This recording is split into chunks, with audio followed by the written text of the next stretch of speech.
Israel breaks stunning intelligence information about the Iran deal. The New York Times talks up Karl Marx on his birthday. And Robert Mueller's questions for Donald Trump leak. We'll talk about all of it. This is The Ben Shapiro Show. All righty, so many amazing things happening. First of all, I do want to announce this, and I'll announce it again later in the show.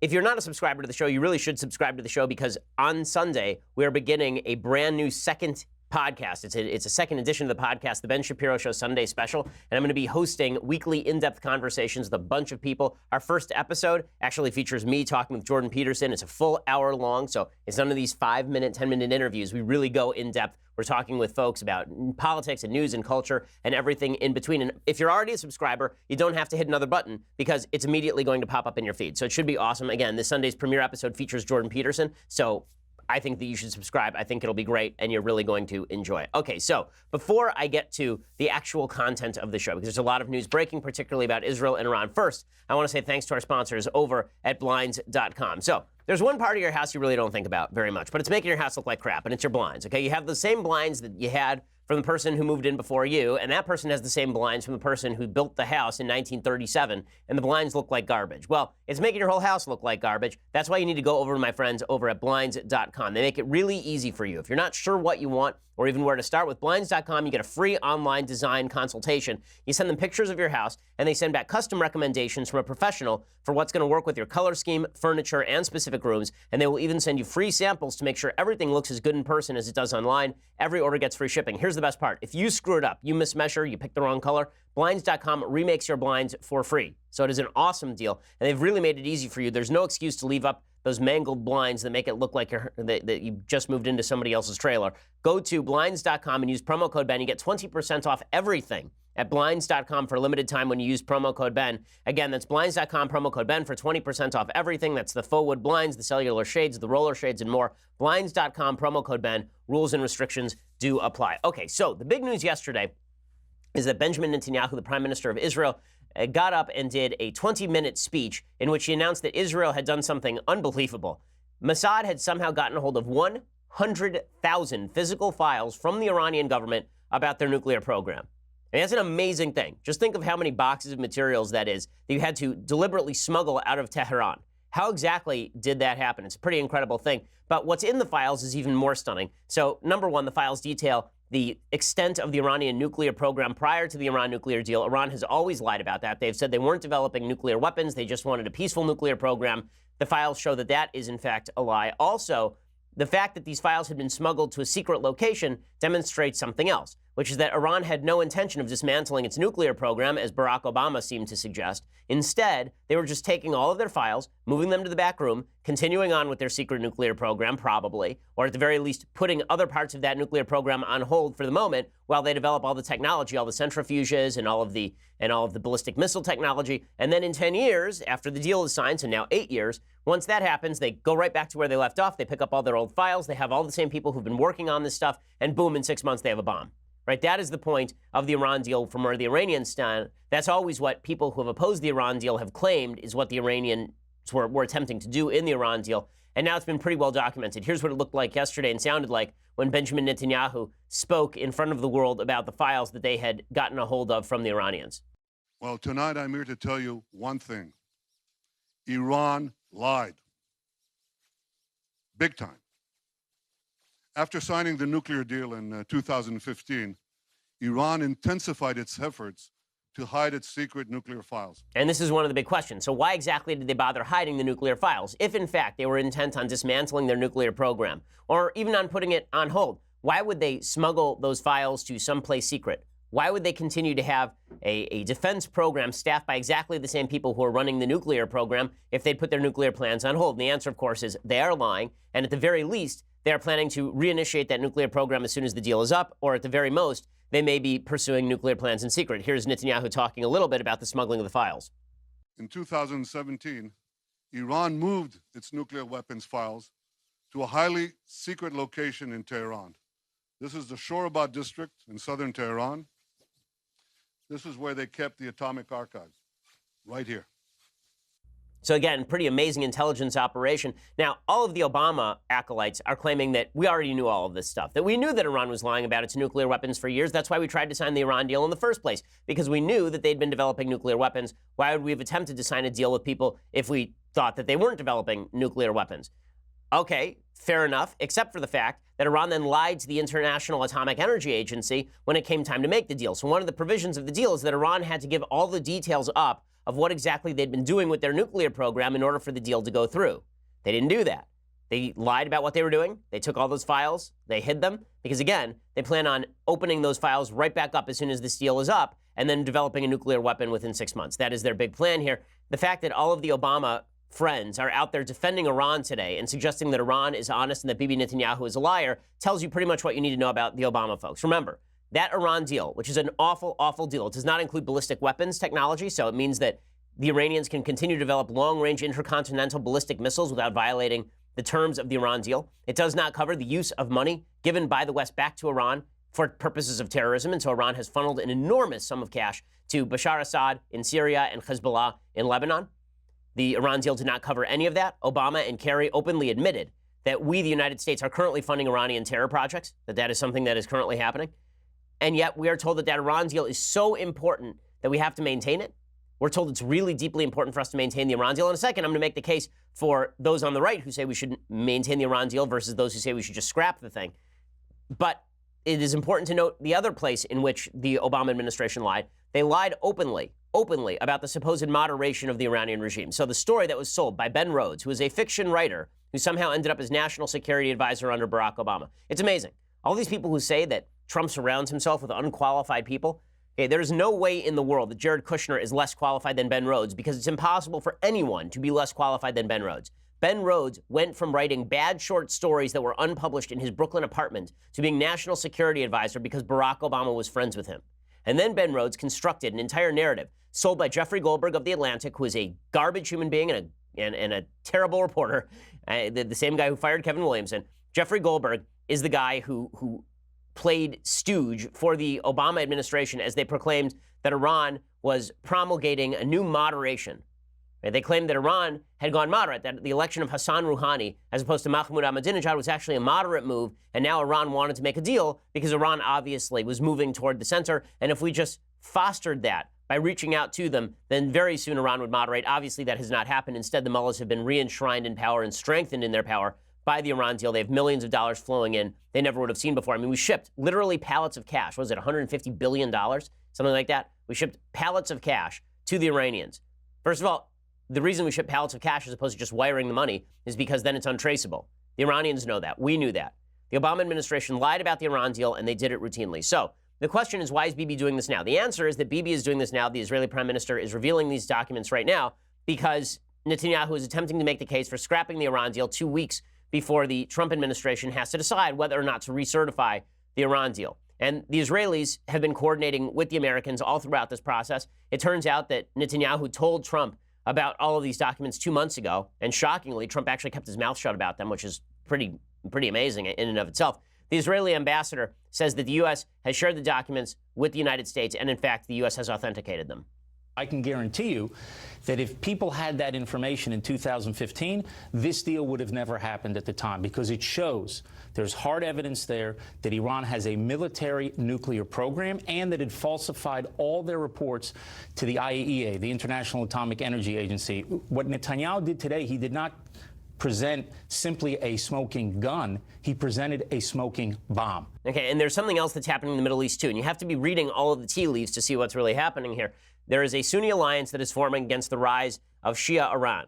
That is exactly what is happening here. Now, does this mean that the United States is going to go to war with Iran? No, it doesn't mean the United States is going to go to war with Iran. I don't think that President Trump is interested in using American military might in order to topple the Iranian regime, nor am I certain that he should. In fact, I think there's a pretty good case that the United States should not be involved in using military force in order to topple the Iranian regime if there is any way to avoid it. That's why I think that Trump is taking a step back, and he's basically saying, let's weaken the Iranian regime, and then if Israel has to do what Israel has to do, then they have to do what they have to do. And they've obviously been working hand in glove with the Saudis. How do we know that? Because the Saudis came out in the last 2 days, and Mohammed bin Sultan, who is the new prince over there, the new king, he said something incredible, right? He came forward and he said that the Palestinians basically ought to take whatever the Trump administration offers them in a deal with Israel or sit down and shut up. And the reason that they're saying this is because the Trump administration has said to everyone in the region, look, you want to stop Iran, you're going to have to get on the same page. Okay, you have to stop using the Palestinians as a baton to wield against the Israelis. You have to stop supporting Hamas. You have to stop supporting the Palestinian Authority and Islamic Jihad. You have to stop all of that. And instead, you need to understand that you guys face a common enemy. And the Saudis understand that. The Israelis obviously understand it too. So what we have now is a working alliance between Jordan, Egypt, Saudi Arabia, and Israel against Iran. And that alliance has been formulated with the end of the Iran deal in mind. I'd be very surprised at this point if the Trump administration does not, in fact, tip over the Iran deal in a couple of weeks. Now, the case against tipping over the Iran deal is that Iran is, quote unquote, abiding by the agreement, which means that they are not actively developing their nuclear program for the moment. And the question is really timing, right? Is everybody ready for what comes next if the Iran deal ends? So if the Iran deal ends, presumably the United States reimposes sanctions on Iran. The Europeans do not. There's a bit of a foreign policy snafu there because Obama has, of course, put the onus on the West, not on the Iranians, to prove that Iran is lying, which is, I think, kind of ridiculous because Iran has been lying continuously about this stuff for decades. And so the question becomes, okay, what happens after that? And the answer is that once the sanctions are reinforced, once the Iran deal is off the table, the real purpose of that is to allow Israel to work with Saudi Arabia to strike at Iran's nuclear facilities. And that's really what this is about. So will that conflagrate into a larger war? I don't think so. I think the chances of that spiraling out of control with the Iranians attacking the United States, for example, they'd be fools to do so. And the Russians are not going to jump in against the Israelis and the Saudis because they understand that that would precipitate American military action. So this would be probably a very contained military response by Israel and by Saudi Arabia, which should have been pursued years and years and years ago if this Iran deal were to end. If it's not to end, my guess is the only reason for doing that is because they haven't come up with a foolproof military plan at this point. And so the goal here is to kick the can down the road until they actually have something ready to go. Well, with all of that, and I have, I think, a pretty good sign that what I'm saying is true, which I'll explain to you in just 1 second. But first, I want to say thank you to our sponsors over at Burrow. So think about it. All of your modern luxury items come in boxes. Your mattress, your clothes, your eyeglasses. Well, now luxury couches actually come in boxes too. No more heavy lifting, no more dinging your walls when you're moving in because of Burrow. So we at our house have some Burrow furniture, and it is just the most comfortable stuff. Not only that, some of the furniture has USB outlets in it, so if I'm sitting there and I have to charge my phone, I can sit there on the couch doing it. I don't have to stretch a wire all the way across the room.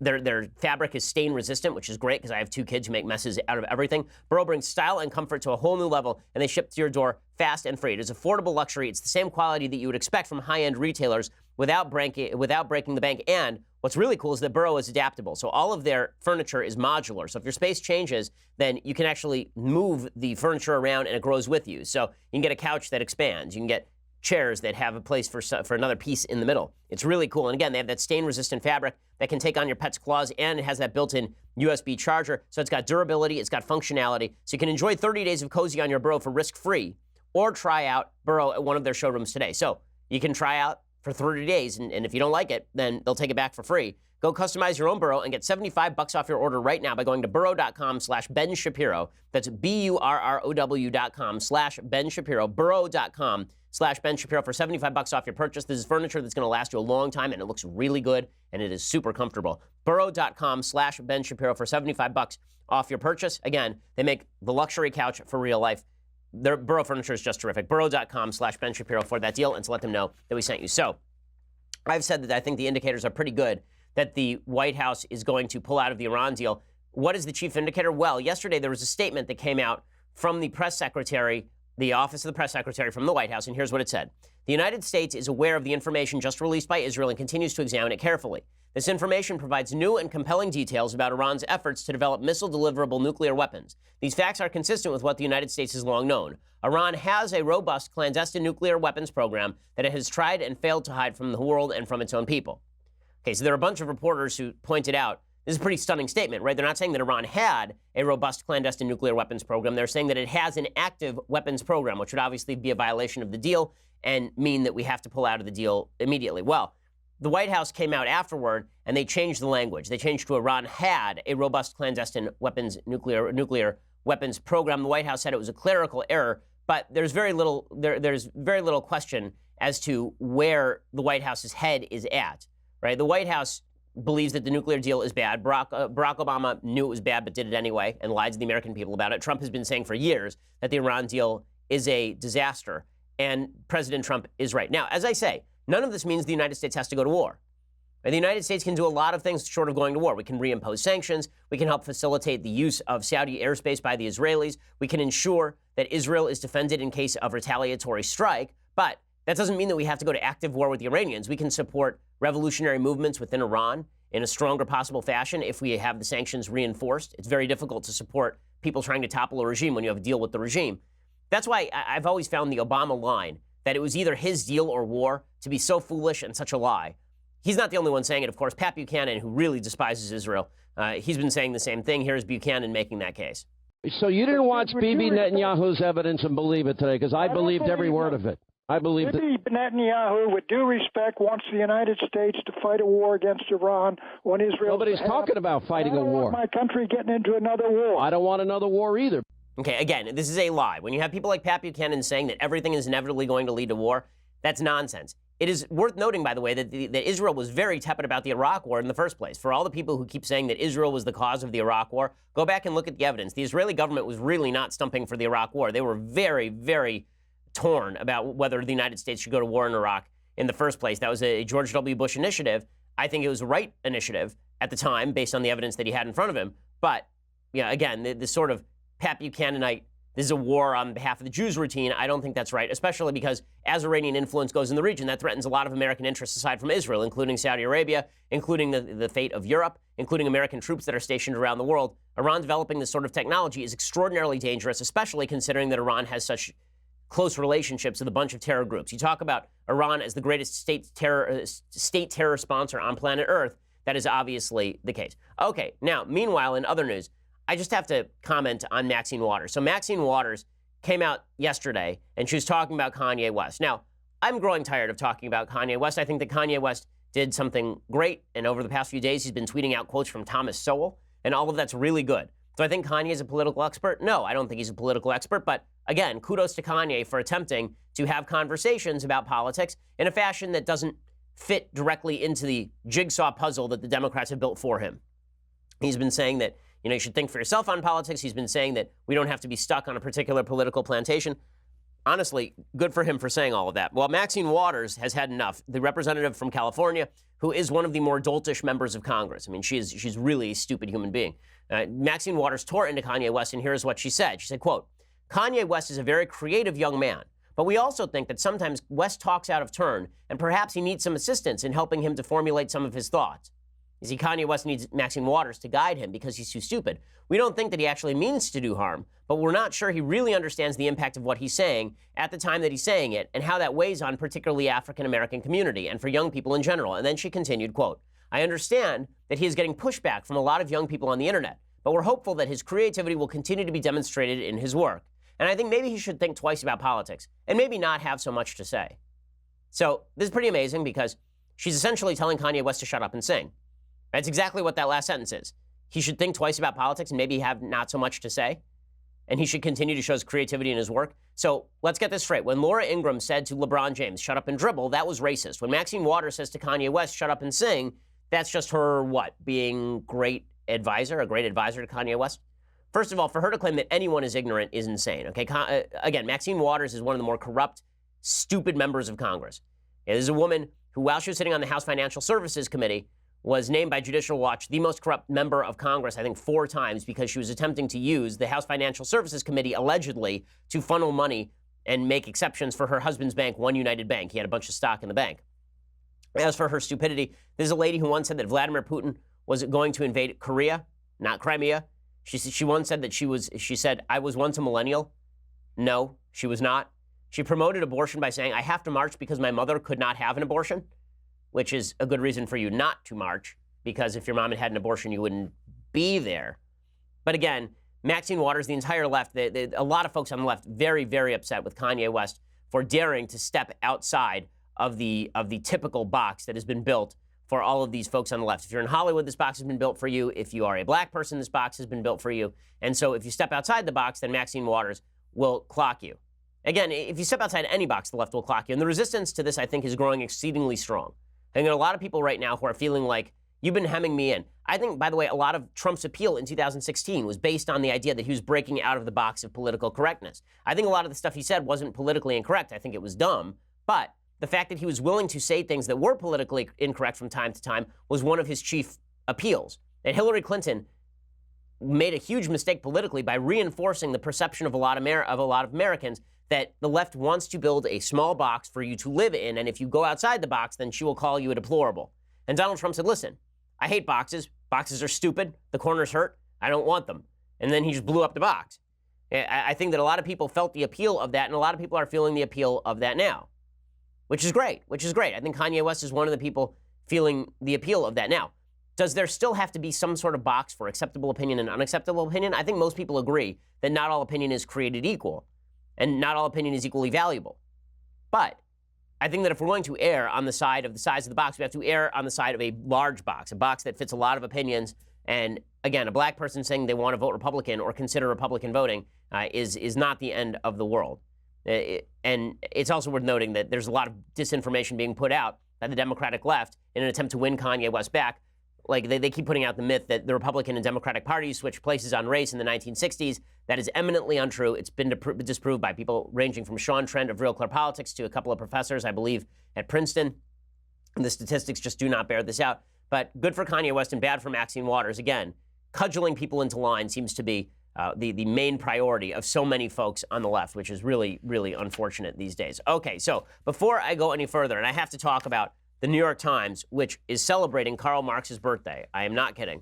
First, I want to say thank you to our sponsors over at Thrive Market. So check out thrivemarket.com/Shapiro for great savings on all the products you need to live a healthy life. So if you're like me, you care a lot about health. I work out every day, and that is why beneath this non-threatening exterior lies the hulk of a monster.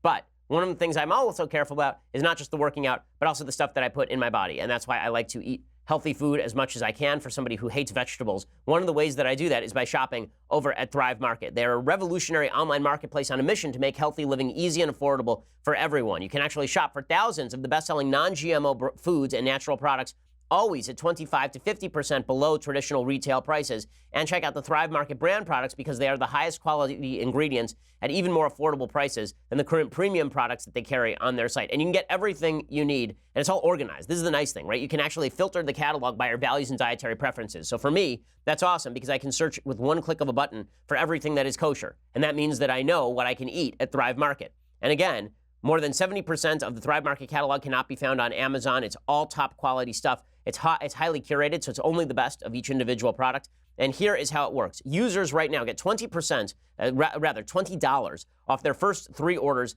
of $49 or more plus free shipping. So most shoppers spend more than $49 on the site anyway. Do the math. You spend $49 and Thrive automatically gives you back $20. So your total purchase becomes $30 and you get that deal 3 times in a row. Pretty awesome deal. Go to thrivemarket.com/Shapiro. That's thrivemarket.com/Shapiro to get your instant $60 of free groceries. Again, for each time you spend $49, you get $20 off. thrivemarket.com/Shapiro. Check it out. Use that /Shapiro so that they know that we sent you. Okay, so the good news is that while the left may be attempting to box everybody in with identity politics, they are also attempting to revivify the ghost of Karl Marx. So the New York Times has written a bunch of pieces in the last year about why Marxism is awesome, which is pretty amazing because then they charge you a pretty high subscription fee to be over at the New York Times. But they've written op-eds in the last year titled, "When Communism Inspired Americans, Socialism's Future May Be Its Past, and Why Women Had Better Sex Under Socialism," which seems wildly untrue considering that the better sex under socialism of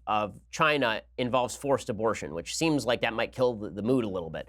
In any case, there's another piece out yesterday that I just love from a guy named Jason Barker. He's an associate professor of philosophy over at a South Korean university. And the piece is called, "Happy Birthday, Karl Marx. You were right."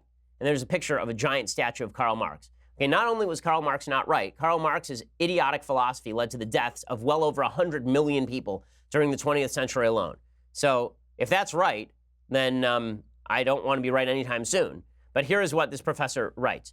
He writes, "On May 5th, 1818, in the southern German town of Trier, in the picturesque wine-growing region of the Mossad Valley, Karl Marx was born. At the time, Trier was 1/10 the size it is today, with a population of around 12,000. According to one of Marx's recent biographers, Jürgen Neff, Trier is one of those towns where, although everyone doesn't know everyone, many know a lot about many. Such provincial constraints were no match for Marx's boundless intellectual enthusiasm. Rare were the radical thinkers of the major European capitals of his day that had either failed to meet or had failed to break with on theoretical grounds. And then he talks about all of his intellectual influences, and he says, in 1837, Marx reneged on the legal career that his father, himself a lawyer, had mapped out for him, and immersed himself instead in the speculative philosophy of G.W.F. Hegel at the University of Berlin. If you've never read Hegelian philosophy, don't worry about it. It's incredibly abstruse and difficult to read, but the basic idea of Hegelian philosophy is that God is present in history, and that history is essentially a progression from synthesis and from thesis and antithesis to synthesis. In other words, there's one position, the opposite position, they fight with each other, and the result is a synthesis of the best of both positions, and therefore history is constantly moving in a progressive direction. That is Hegelianism in 2 sentences right there. Okay, but what Marx took from that is that history was going to move inevitably away from capitalism and instead toward communism. So here's what Barker writes. He says, if there was ever a convincing case to be made for the dangers of philosophy, then surely it's Marx's discovery of Hegel, whose grotesque, craggy melody repelled him at first, but which soon had him dancing deliriously through the streets of Berlin. As Marx confessed to his father in an equally delirious letter in November 1837, I wanted to embrace every person standing on the street corner. And here's what Barker writes. As we reach the bicentennial of Marx's birth, what lessons might we draw from his dangerous and delirious philosophical legacy? What precisely is Marx's lasting contribution? Today, the legacy would appear to be alive and well. If by alive and well you mean the Soviet Union no longer exists after a century of oppression, and that the Chinese have embraced non-Marxist philosophy, and that the last standing vestige of true Marxism on planet Earth is probably in Cuba and North Korea, 2 gulag states, then sure, everything is going great for Marxism.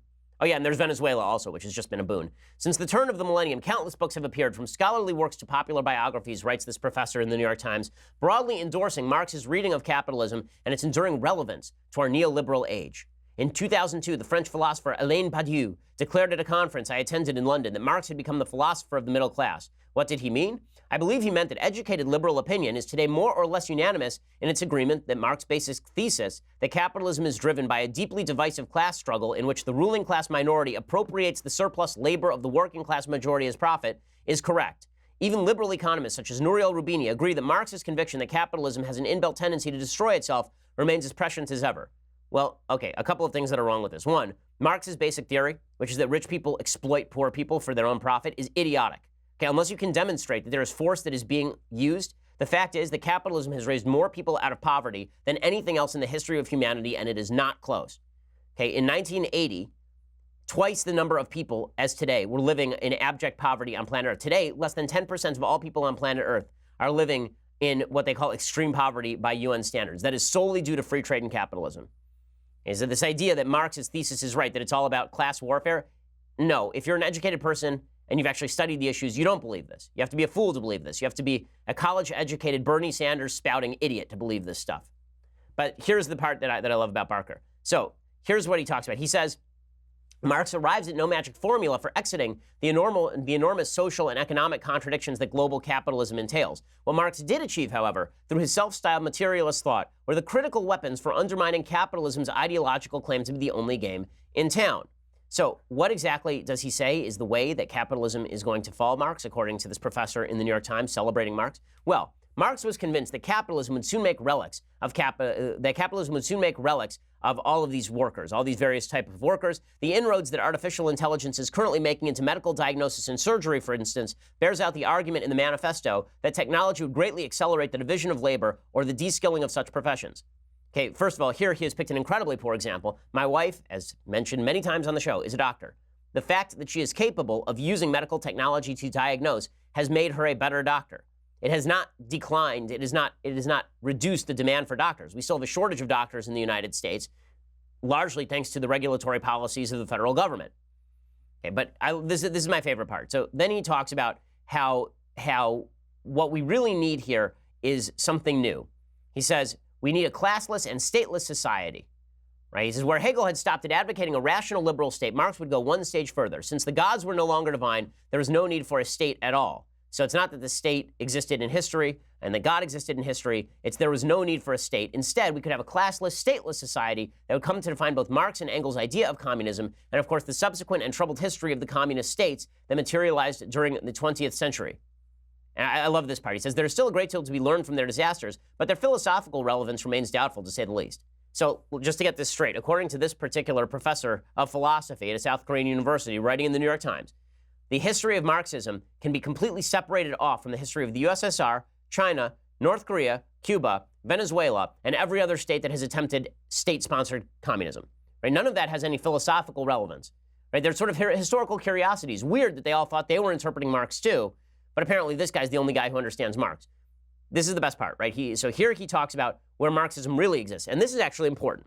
Okay, here's the part that's important, not just that the New York Times is celebrating Marx.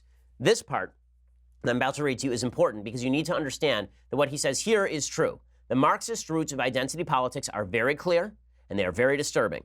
He, of course, thinks it's great. He says, the key factor in Marx's intellectual legacy in our present-day society is not philosophy, but critique, or what he described in 1843 as, quote, the ruthless criticism of all that exists, ruthless both in the sense of not being afraid of the results it arrives at, and in the sense of being just as little afraid of the conflicts with the powers that be. The philosophers have only interpreted the world in various ways. The point is to change it, Marx wrote in 1845. Here's the paragraph that matters. Racial and sexual oppression have been added to the dynamic of class exploitation. Social justice movements like Black Lives Matter and Me Too owe something of an unspoken debt to Marx through their unapologetic targeting of the eternal truths of our age. Such movements recognize, as did Marx, that the ideas that rule every society are those of its ruling class, and that overturning those ideas is fundamental to true revolutionary progress. We have become used to the go-getting mantra that to effect social change, we first have to change ourselves, but enlightened or rational thinking is not enough, since the norms of thinking are already skewed by the structures of male privilege and social hierarchy, even down to the language we use. Changing those norms entails changing the very foundations of society. So in just a second, I'm going to explain why what I just said there, why those two paragraphs are deeply, deeply important. First, you're going to have to go over to dailywire.com and subscribe. So for $9.99 a month, you get a subscription to Daily Wire. That comes along with my show. It comes along with Michael Knowles' show and Andrew Klavan's show, the rest of those shows live. Also, you get to view the video of the entire interview that I'm doing this Sunday with Jordan Peterson, an hour-long special interview with Jordan Peterson. Our brand new show is launching. Every Sunday, we're going to be doing an interview with a major player, a major thinker, somebody who's really making headlines out there. We're going to be doing that every Sunday. We have some people coming up who you're not going to want to miss. Jordan is just the first. That'll be really fascinating. I can say this safely. It is the most intellectual conversation that you will hear on podcasting. It's really high-level stuff, I think. So check that out on Sunday. And when you get the subscription, there are added benefits that come with that as well. Also, you get the annual subscription. You get this, the Leftist Tears hot or cold tumbler. You'll enjoy every second of it. Both Jordan and I are drinking from this during our interview, so you can see the magic. I mean, but before the interview, we were both stupid. And then we started drinking from this, and we both became somewhat smart. So check out that tumbler and enjoy it. Also, Daily Wire is now available at Apple News. So if you view Apple News, then you can now read our site through Apple News, which is pretty cool, all of the stuff that we are breaking on a constant basis. Again, please subscribe and please become a subscriber because it helps us bring you the show every day and it helps us bring you these specials as well. And if you just want to listen for free later, iTunes, SoundCloud, YouTube, please subscribe. Please leave us a review. We are the largest, fastest growing conservative podcast in the nation.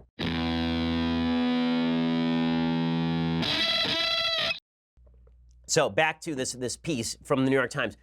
What is admitted in this piece upholding Marxism is something really stunning. What he basically is saying is that when you look at all of these ethnic solidarity movements or the female solidarity movement or any of these identity politics movements, these are newfangled attempts to use Marxist critiques to bring down society. This is true.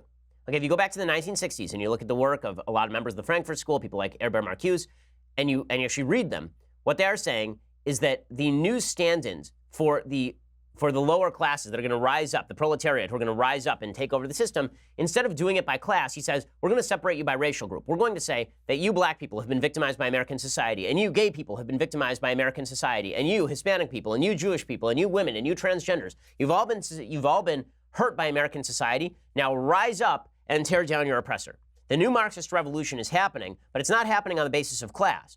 It's happening on the basis of identity. And Marxists know that. Now, their whole goal here is to tear down the system.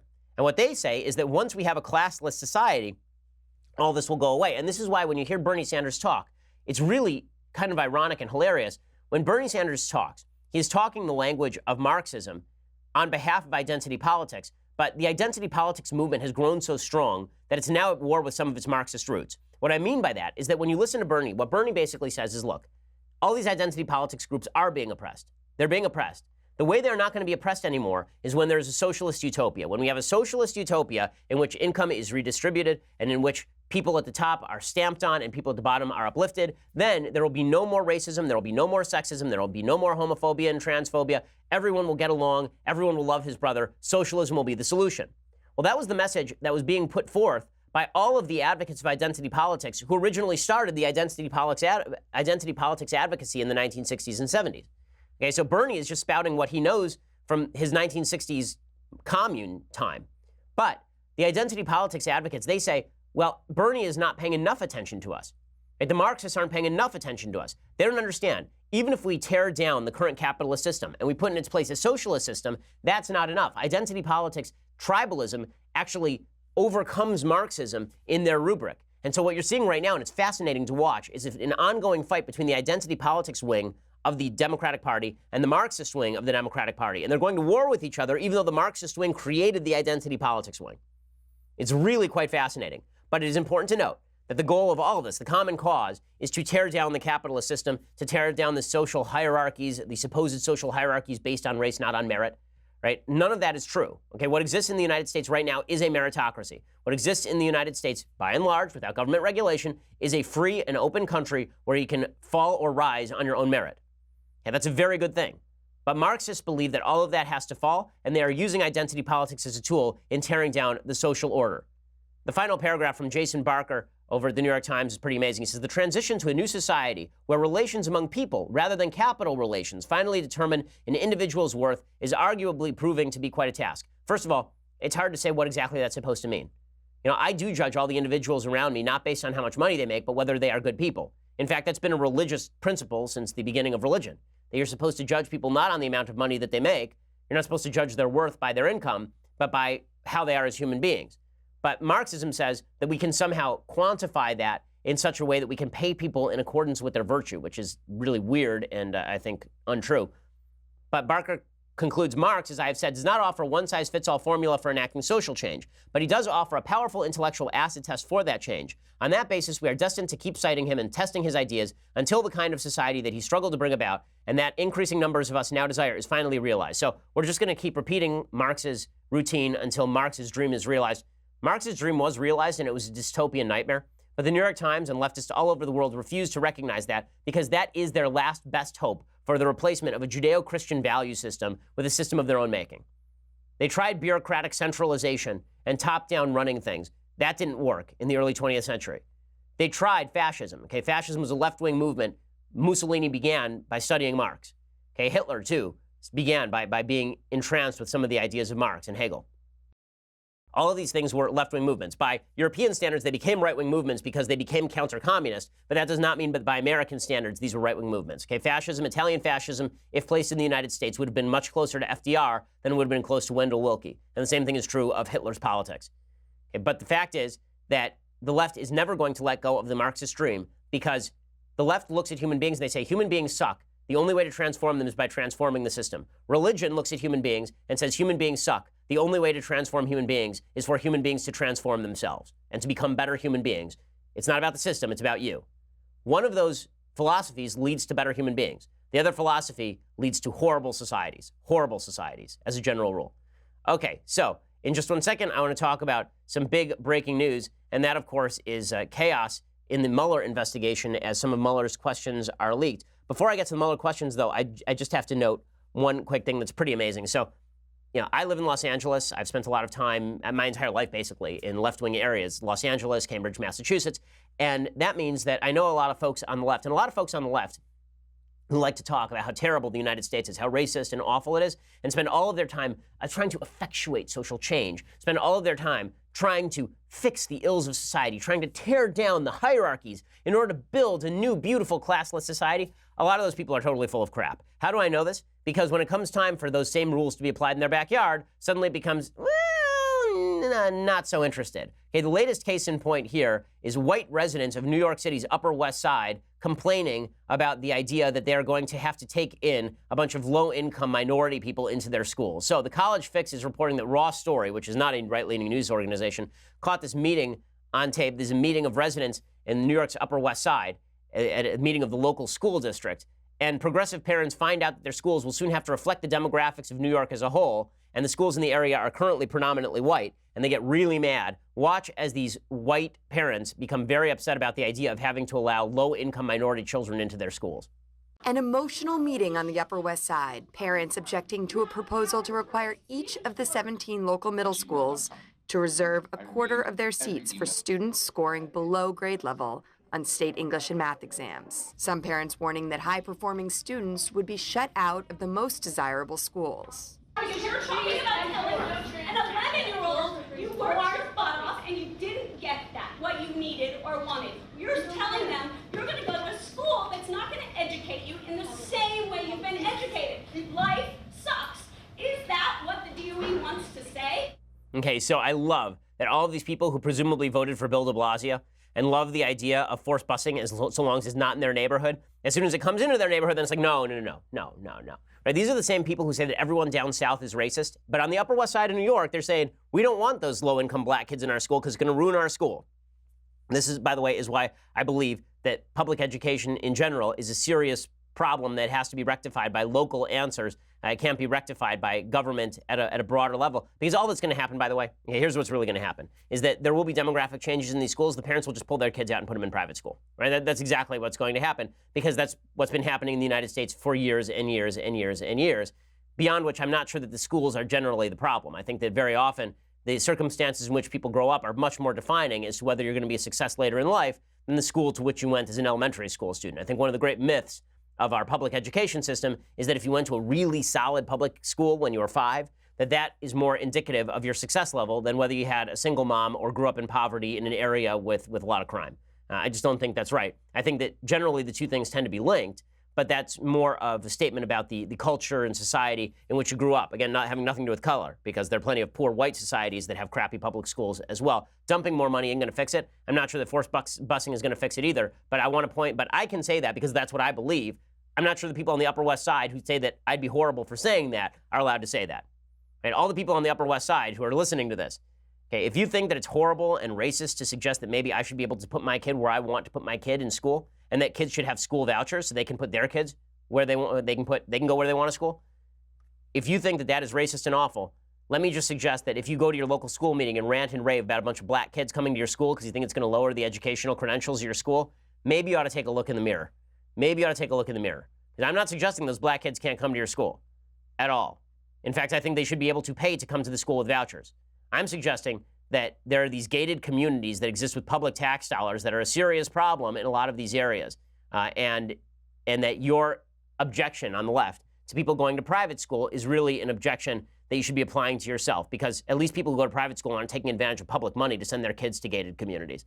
Okay, so in just a second, I want to discuss the situation with Robert Mueller. So here's the situation. Here's the latest. Okay, so on Monday, there's a new report from the New York Times, and it revealed dozens of questions Special Counsel Robert Mueller wanted to ask President Trump if he agrees to an interview for the Russia probe. So this is reported by Ryan Saavedra over at Daily Wire. Some of the questions Mueller reportedly wants to ask Trump include, what did you know about phone calls that former National Security Advisor Michael Flynn made with the Russian ambassador Sergei Kislyak in December 2016? What did you know about Sally Yates' meetings about Mr. Flynn? How was the decision made to fire Mr. Flynn? What was your opinion of James Comey during the transition? What did you think about Comey's intelligence briefing on January 6, 2017 about Russian election interference? What was the purpose of your calls to Mr. Comey? Why did you decide to fire him? Now, here is the big problem with all of this. Okay, there is pretty much not a lot here about supposed connections to Russia. So here's some of the questions being asked about the original Trump-Russia collusion, right? Remember, this whole investigation was originally about the idea that Vladimir Putin had been working with Donald Trump to steal the election. Here's some of the questions he's going to ask. When did you become aware of the Trump Tower meeting? This is the one between Donald Trump Jr. and a couple of Trump officials and a Russian lawyer. What involvement did you have in the communication strategy, including the release of Donald Trump Jr.'s emails? During a 2013 trip to Russia, what communication and relationships did you have with the Agalarovs and Russian government officials? During the campaign, what did you know about Russian hacking, use of social media, or other acts aimed at the campaign? What knowledge did you have of any outreach by Paul Manafort to Russia? So we'll have to see whether this is more aimed at collusion or whether this is more aimed at obstruction.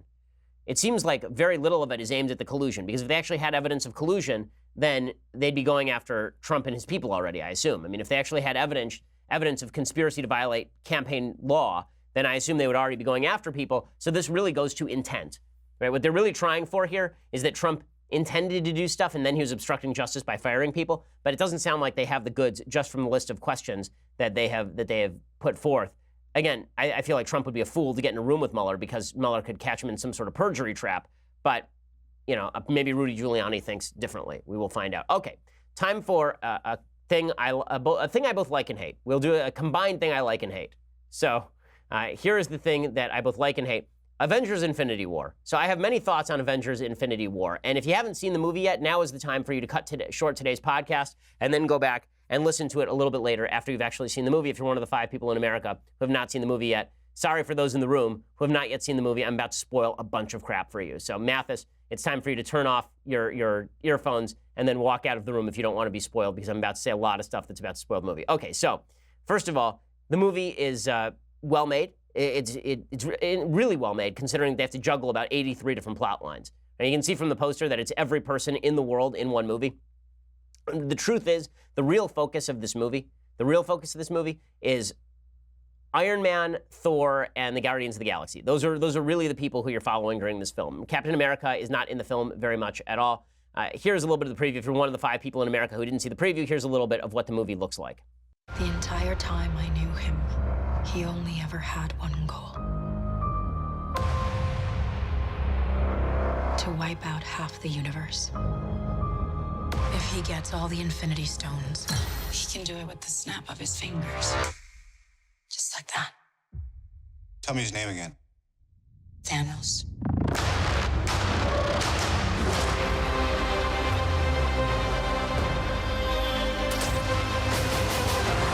We got one advantage.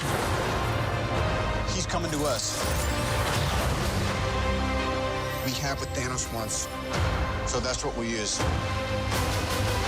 Okay, so everybody's in the movie, like everyone, including my mother. Like everyone is in this film. But here's my problem with the movie. So I have a couple of problems with the movie. Here's the stuff. First, the stuff I like. The stuff that I like is everything with Chris Pratt and Chris Hemsworth is hysterical. Chris Hemsworth is the best thing in any of the Marvel movies now. He is really, really funny. Everything he does here is very Thor Ragnarok based. And there's one scene particularly between Chris Pratt and Chris Hemsworth that is just hysterically funny and really, really good. Chris Pratt is really good in this. It's pretty obvious who the stars are. And this here and beyond that, Thanos as a character is a good character. So Josh Brolin turns in a really solid performance as Thanos. You don't notice the CGI at all, and his entire character is CGI'd. So that's a pretty cool thing. There are a couple problems with Thanos' character. Problem number 1 is that his motivation is insufficiently spelled out. So they say that he had a home planet. His home planet was basically overpopulated and the entire planet died in poverty. He had said, let's randomly kill half the planet and then we can fix and then we can prevent a shortage on Thanos' home planet. That's Malthusian nonsense. So first of all, somebody should have explained to him that perhaps with additional creativity of humanoid creatures comes additional propensity to create awesome resources. So back in the 1960s, Paul Ehrlich predicted that by the year 1990, half the population would be starving, basically. None of that ended up being true. So Thanos is basically Paul Ehrlich, the Stanford professor, with less hair. And Paul Ehrlich was totally wrong. He was wrong about everything. People are more prosperous now. There are more of us now than ever before in human history by a long margin. And yet things are okay. Somebody should have, honestly, this movie could have been solved if somebody sat Thomas Sowell down with Thanos. Like, that would have fixed everything. They should have gotten Julian Simon's ghost to sit down with Thanos, and they could have had a nice conversation about scarcity of resources and allocation of those resources. Also, if it turns out that overpopulation is a thing among humanoid creatures, typically people just have fewer kids, which is what has happened throughout human history, which is why as countries get richer, it's actually interesting. As countries get richer, people have fewer kids. But aside from the philosophical problems with Thanos, the movie revolves around Thanos. So every beat of the movie is involved with Thanos' story. It really is not Avengers Infinity War. It really more is Thanos, the origins, because this is all lead up to Avengers Infinity War Part 2. And this is my big problem with the movie. My big problem with the movie is that the entire thing is leading up to this giant climax where a bunch of people are going to get killed. And suffice it to say, without telling you who gets killed, a bunch of major characters get killed. There are some characters who get killed for real. But it is very obvious by the end of the movie that some of the characters who have been killed are not going to remain dead, though. Okay, now the reason that I know this is because I'm not a stupid human. And when I watch the end of Infinity War, and bad stuff happens. I won't fully spoil it. Bad stuff happens to many of the major characters. There are certain characters where you go, oh man, I can't believe they killed that guy off. And then they kill off a couple of characters and you're like, nah. Because it turns out that Marvel is a Disney property. And Marvel is not going to kill off all of its most bankable stars because they have movies already slated on the books with these stars. Okay, so they're not going to kill off, like, you're going to know who I'm talking about, but there's one character in particular who's been in a film that made a lot of money, as in all the money. They're not going to kill off that character, right? And when you're watching it and you're thinking about it, the minute it happens, it takes you immediately out of the movie because you're thinking, no, this is not true. So in other words, we've got a 2-hour, 40-minute movie leading up to the worst red herring in the world, in which presumably all these characters are dead, but we know they're not really dead because they're going to reverse it and they're going to bring back all the characters. That annoys the living crap out of me because if you're going to create this idea that there are major stakes in the movie, if you're going to create this idea that deep, horrible things are going to happen, then you can't do it with me as the audience knowing that you're faking, with me as the audience knowing you're lying. Like the first time it happens, the first time somebody dies, and it's a major character, at the end of the film. There are a couple major deaths before that in the film, and those ones I think are real. By the time they get to the end of the film, when a major character dies, and you know that that person is not going to die, you're like, but what? So why couldn't we have just had like a 7-minute movie? Like, sure, it was fun and all, but we could have had like a 7-minute movie, and the 7-minute movie would have gone something like this, right? It would have gone something like this. It would have been a Star Wars crawl that says, Thanos, Scourge of the Universe, has found a box with 6 Infinity Stones in it. Flashback to Thanos on his home planet, debating with his friends and family about whether they should kill off half the population. Him losing the debate, half the population dying, right? Just like Jor-El on Krypton, right? And then, next thing you know, it shows Thanos with his magic glove on, right? He snaps, and then you get the end of the movie. So the whole thing could have been 8 minutes long, and that actually would have been the prologue to the second Infinity War, which is where this stuff actually is going to happen, because this is all a lie. The next Infinity War is where the remaining characters are going to go about reversing everything that just happened in this movie. Don't do that. That's cheating, okay? You cheated me out of $35 because I had to spend a bunch of money to go to the ArcLight with my wife to see this thing so I could talk about it. And again, did I not enjoy it? I enjoyed it. But you can't make me feel emotionally, like there's one particular death where they do it, and they are so attempting to strangle you as an audience member. They're so attempting to strangle tears out of you as an audience member in the way this character dies. And you're like, but he's not dead. Like, I know he's not dead. I know for a fact he's not dead because there's a movie slated on the books with this star a year from now. So he's not dead, right? So you're lying to me. You're trying to there's a scene in the show Friends where there's an anniversary for Ross and Ross and what's Courtney Cox's character's name? And it's not Rachel. It's the other one. In any case, Monica. Thank you. With Ross and Monica's parents. And Monica and Ross can always make the parents cry at the anniversary. And Monica desperately wants to make the parents cry, so she does a speech, and the parents aren't crying at all. And so she just starts telling stories about like when the dog died and all this sort of thing. Like there is that moment in Avengers Infinity War where one of the characters is like, basically the producer is saying like, you need to cry now. If you're not crying now, it's because you're a bad person. Why aren't you crying? Why aren't you crying? What's wrong with you? Aren't you? And I'm not crying because I know he's not dead. That's why I'm not crying, Okay, so. Was it bad? No. It was enjoyable. But am I going to give them the credence of pretending? Am I going to pretend along with them that any of these people are really dead? No, because I'm not a stupid idiot. Okay, so there is my Infinity War summation. And now, if I've spoiled the movie for you, sorry, but I gave you fair warning. You could have tuned out earlier and then listened to it later. Anyway, we'll be back here tomorrow with all the rest of the news, and hopefully I will have vented my spleen about Avengers Infinity War by then. I'm Ben Shapiro. This is The Ben Shapiro Show. The Ben Shapiro Show is produced by Mathis Glover, executive producer Jeremy Boring, senior producer Jonathan Hay. Our technical producer is Austin Stevens, edited by Alex Zingaro. Audio is mixed by Mike Coromina. Hair and makeup is by Jesua Alvera. The Ben Shapiro Show is a Daily Wire Forward Publishing production. Copyright Forward Publishing 2018.